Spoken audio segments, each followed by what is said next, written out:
اگر دولت سنبھال سکتے ہو تو کسی بھی نماز کے بعد انا اعطینا کل کوثر سینے پر ہاتھ رکھ کر پڑھ لیں۔ ذاتی مکان اور بے تحاشا دولت اور گاڑی وغیرہ آپ کے قدموں میں ہوں گی۔ محترم ناظرین، آج کا قیمتی وظیفہ میں آپ کو بتانے جا رہا ہوں۔ یہ ایک خاص عمل میں آپ کے ساتھ شیئر کر رہا ہوں۔ اس وظیفے کی اتنی برکت ہے کہ آپ کے بگڑے کام سنور جائیں گے، آپ کا دولت کا مسئلہ حل ہو جائے گا، لڑائی جھگڑے کا مسئلہ ختم۔ گھر میں تنگ دستی، محتاجی، گھر میں لڑائی جھگڑے بہت زیادہ ہوتے ہوں، اگر کوئی بات نہیں مانتا ہو یا کاروبار وغیرہ میں برکت نہیں ہوتی ہو یا منافع نہ ہو یا کاروبار چل نہیں رہا ہو، بس یہ ایک وظیفہ کرنے سے جو معجزات ہوں گے آپ دیکھتے ہی رہ جائیں گے۔ اور کافی لوگ ایسے ہیں جو وظیفے کر کر کے تھک گئے ہیں لیکن ان کو کامیابیاں نہیں ملتی، ان کے راستے میں اسی طرح کی رکاوٹیں ہیں، اسی طرح کی بندشیں ہیں، تو ان کے لیے بھی یہ عمل بہت ہی مجرب ہے۔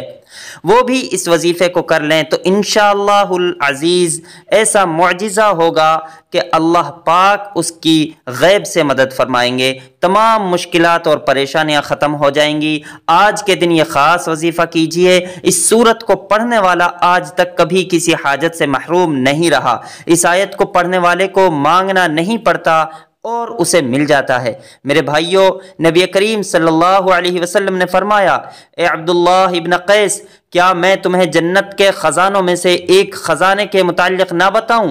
میں نے عرض کیا، یا رسول اللہ صلی اللہ علیہ وسلم، کیوں نہیں، ضرور بتائیں۔ تو آپ صلی اللہ علیہ وسلم نے فرمایا، تم کہو لا حول ولا قوت الا باللہ، نہ گناہ سے بچنے کی ہمت، نہ نیکی کرنے کی طاقت مگر اللہ کی توفیق سے ہی ممکن ہے۔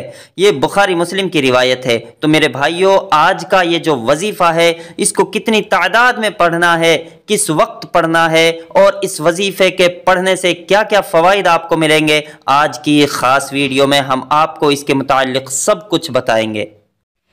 حدیث پاک میں ہے، اے لوگو، اتنی عبادت کرو جو قابل برداشت ہو، کیونکہ اللہ رب العالمین ثواب دینے سے نہیں رکتے یہاں تک کہ تمہارے لیے خوف ہے کہ تم عبادت کرنے سے رک جاؤ گے۔ اب آپ نے اس سورت کو کیسے پڑھنا ہے، کس ترتیب سے پڑھنا ہے، یہ طریقہ کار جان لیجئے۔ جب تک آپ کو طریقہ کار پتہ نہیں ہوگا پھر عمل بھی اثر نہیں کرتا۔ کچھ خاص احتیاط برتنی ہوتی ہیں، تو آپ اس طریقے سے یہ عمل کریں۔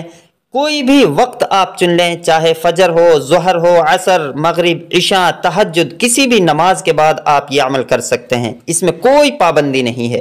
جب بھی آپ کو وقت ملتا ہے آپ اس وظیفے کو کریں۔ اگرچہ کوئی مرد ہو یا عورت ہو، ہر کوئی اس وظیفے کو کر سکتا ہے۔ اکثر کچھ مردوں کو مشکلات کا سامنا ہوتا ہے کیونکہ وہ اپنے بیوی بچوں کے لیے، گھر پالنے کے لیے باہر محنت مشقت کرنے جاتے ہیں۔ اسی طرح کچھ عورتوں کو بھی بہت سارے مسائل ہوتے ہیں، وہ بھی اس عمل کو آسانی سے کر سکتی ہیں تاکہ آپ کی زندگیوں میں آسانیاں پیدا ہوں۔ جو بھی آپ کا مسئلہ ہے بس آپ نیت رکھ کر یہ پڑھیں، یہ عمل کریں تو آپ کے مسائل انشاءاللہ العزیز حل ہو جائیں گے۔ انشاءاللہ اس وظیفے کی خاص برکت، اللہ کی خاص رحمت نازل ہوگی۔ اگر پہلے آپ کوئی عمل کرتے ہیں تو بھی آپ اس وظیفے کو کر سکتے ہیں۔ پہلے اس عمل کو کر لیں، اس کے بعد اس کو بھی کر سکتے ہیں، کوئی پابندی نہیں ہے۔ وقت کو مد نظر رکھتے ہوئے وظیفے کی طرف چلتے ہیں۔ اعوذ باللہ من الشیطان الرجیم، بسم اللہ الرحمن الرحیم، یہ لازماً پڑھیں۔ اس کے بعد آپ درود شریف پڑھیں۔ ایک بار میرے ساتھ بھی پڑھیے، اللہم صلی علی محمد وعلی آل محمد کما صلیت علی ابراہیم وعلی آل ابراہیم انک حمید مجید، اللہم بارک علی محمد وعلی آل محمد کما بارکت علی ابراہیم وعلی آل ابراہیم انک حمید مجید۔ یہ درود پاک آپ کو 7 بار پڑھنا ہے آپ صلی اللہ علیہ وسلم کی ذات مبارک پر۔ اور اگر کسی میرے بہن بھائی کو یہ درود پاک نہیں آتا ہے تو کوئی سا بھی درود جو آسانی سے آپ کو یاد ہو وہ پڑھ سکتے ہیں، یا صرف صلی اللہ علیہ وآلہ وسلم کہہ سکتے ہیں۔ اس کے بعد سورہ کوثر یعنی انا اعطیناک الکوثر پڑھنی ہے۔ قرآن پاک کی یہ سورت جو ہے ہم بہت اچھے طریقے سے جانتے ہیں، کتنی بار پڑھنی ہے سب طریقہ انشاءاللہ بتاؤں گا۔ جب آپ اس وظیفے کو کریں گے تو سب پریشانیاں آپ کے اوپر سے دور ہو جائیں گی۔ اللہ پاک اس سورت کی برکت سے ہمیں آگاہ کر رہے ہیں اور ہمیں غمگین اور اداس نہ ہونے کی بھی صلاح دیتے ہیں۔ لہٰذا کوئی اگر اللہ کے دین پر ایمان رکھتا ہے، اللہ کے وعدوں پر کامل بھروسہ رکھتا ہے اور اللہ کے کلام اور رسول اللہ صلی اللہ علیہ وسلم کی باتوں پر مکمل یقین رکھتا ہے تو وہ مصیبت کے بعد آسانی ضرور دیکھے گا، اس کی زندگی میں تنگی کے بعد خوشحالی ضرور آئے گی۔ آپ اس سورت کو صرف 21 بار سینے پر ہاتھ رکھ کر پڑھیں، اچھی طرح پڑھیں، اور جو آپ کا مقصد ہے اس مقصد کو ذہن میں رکھ کر پڑھیں۔ انشاءاللہ آپ کی جو مشکلات ہیں وہ حل ہوں گی، آپ کی حاجات پوری ہوں گی۔ یقیناً دل سے نیت کر لیں، بس انشاءاللہ آپ کے تمام مسائل ختم ہو جائیں گے۔ اس کے ساتھ ساتھ لا حول ولا قوت الا باللہ العلی العظیم بھی پڑھنا ہے۔ اس کو بھی پورے یقین کے ساتھ دل میں ایمان کامل رکھتے ہوئے اس تسبیح کو پڑھنا ہے۔ خاص کر لا حول ولا قوت الا باللہ کو بھی پڑھتے رہنا ہے، ساتھ ہی اس درود کو بھی پڑھتے رہنا ہے۔ اس کے ساتھ سورہ کوثر کا عمل مکمل کرنا ہے۔ ایک بار رسول اللہ صلی اللہ علیہ وسلم نے فرمایا، کیا آپ لا حول ولا قوت الا باللہ کا مطلب جانتے ہیں؟ صحابہ نے عرض کیا، اللہ اور اس کے رسول صلی اللہ علیہ وسلم خوب جانتے ہیں۔ آپ صلی اللہ علیہ وسلم نے خود ہی ارشاد فرمایا، اس کا مطلب یہ ہے کہ گناہ سے پھرنے کی طاقت نہیں مگر اللہ کی حفاظت سے، اور اللہ کی عبادت کرنے کی قوت نہیں مگر اللہ کی مدد سے۔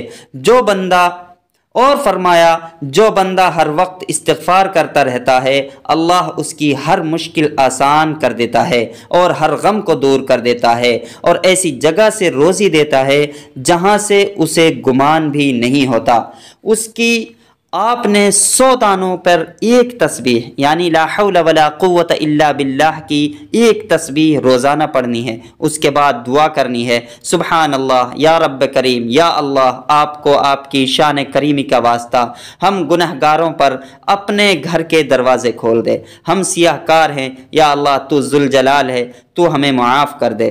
جو اور تنہائی میں اللہ رب العالمین سے مانگے، اللہ کی شان کریمی کے صدقے مانگے، اللہ کے 99 ناموں میں سے کوئی ایک نام لے کر کے مانگے۔ اگر آپ کو کوئی ایک نام یاد ہے تو کمنٹ باکس میں ضرور لکھیں۔ ایسی ہی مزید وظائف کی ویڈیوز کے لیے ہمارے چینل کو سبسکرائب کریں۔ جزاک اللہ۔